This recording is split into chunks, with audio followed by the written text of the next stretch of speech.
अस्सलाम वालेकुम वरहमतुल्लाहि वबरकातुहू। देखिए, मुफ्ती सलमान अजहरी साहब ने फ़िलिस्तीन के बारे में क्या कहा। फिलिस्तीन के बच्चों की आवाजें सुन लेते तुम्हारे कानों में अगर वो मुल्क शाम के बच्चों की चीख आई होती, रात पूरी बेकरारी में गुजर जाती। तुम फिलिस्तीन के बच्चों की आवाजें सुन लेते। बरसों हो गए मेरे अजीजों, एक रोटी का टुकड़ा भी अगर उनको मिल जाए तो छीना झपटी करते हैं। यहाँ तुम शादियों में खाने गटर और नालियों में फेंक देते हो। मुझे खुद याद है, आज से 4 साल पहले की बात, इराक में बगदाद शरीफ में 11वीं के मौके पर हम हाजिर थे।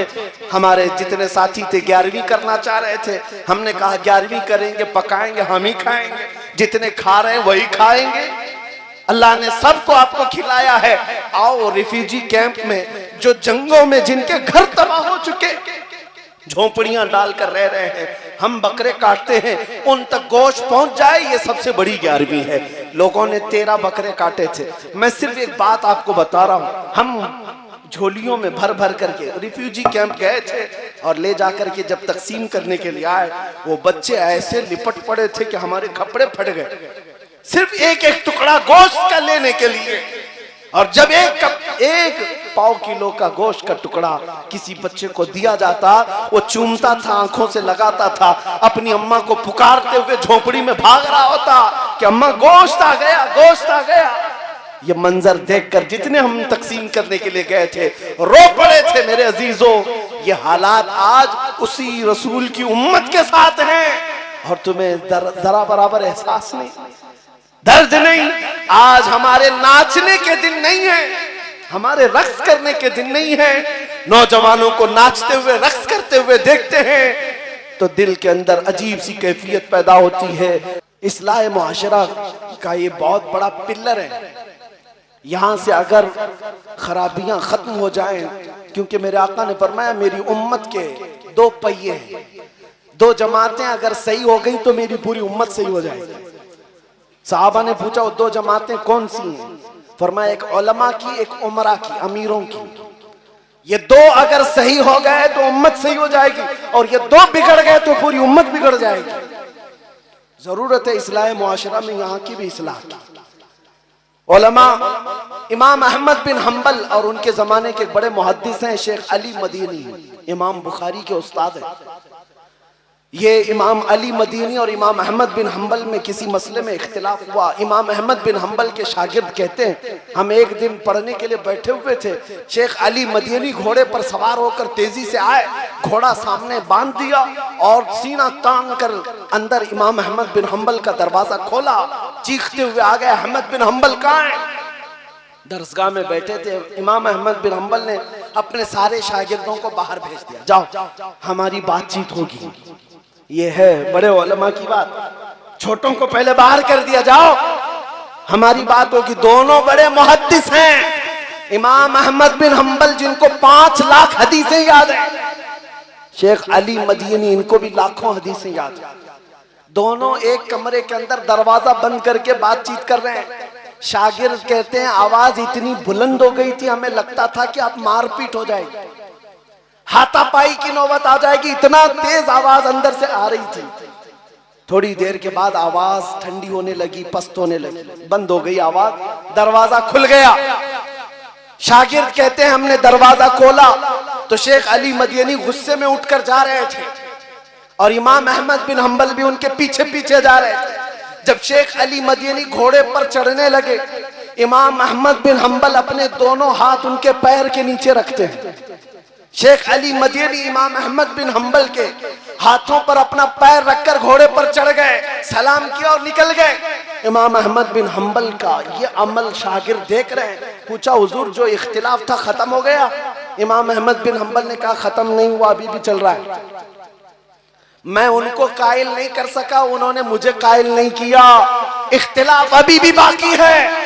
शागिर्दों ने पूछा अंदर इतना चीखम पुकार हो रही थी, हाथापाई की नौबत आने वाली थी ऐसा लग रहा था, और जब दरवाजा खुला तो आप बाहर निकलकर उनके पैर के नीचे अपने हाथ रख रहे हैं, ये क्या मामला है? अगर इख्तिलाफ है तो फिर हाथ क्यों रखा उनके नीचे? इमाम अहमद बिन हम्बल ने कहा ए लोगों, मेरे शागिर्दों, इख्तिलाफ अलग चीज है। तुम अली मदीनी को नहीं जानते, वो मुहद्दिस हैं। मैंने तो सिर्फ हाथ रखा, उनके तलवों के नीचे की मिट्टी सुरमा लगाने के काबिल है। ये हमने मिस्र में पढ़ा था, अदबुल इख्तिलाफ की कोई चीज है।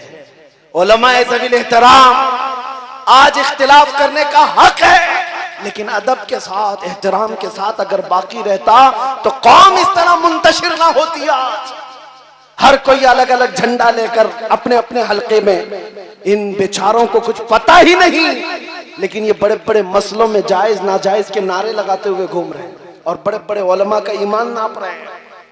ये खराबियां यहां से दर आई, इसलिए मैंने ये दो बातें अर्ज करनी पड़ी। बहरहाल जो कुछ बयां हुआ वो आगाज बाब था, इसलिए कि इस्लाह मुआशरा एक ऐसा तवील बाब है जिसको शुरू करने के बाद इख्तिताम नजर नहीं आता।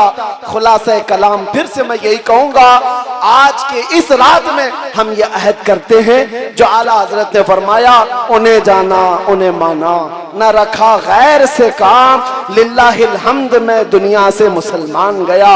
अगर हुजूर पाक सल्लल्लाहु तआला अलैहि वसल्लम की तरफ हम सब जमा हो जाए, वो एक नाम काफी है हमारे इत्तिहाद के लिए, वो एक नाम काफी है हमारे इख्तिलाफात को मिटाने के लिए। हम सबको अगर ये एहसास हो जाए, सिलसिले दसियों क्यों ना हो जाए, ये नहरें हैं, सब उस मदीने के समंदर में जाकर जमा हो जाते हैं। तो उस समंदर से अगर प्यार हो जाए तो इतने झगड़े और फसादात मोहल्लों में कभी नजर ना आएंगे, इतने बुराइयां नहीं आएंगी।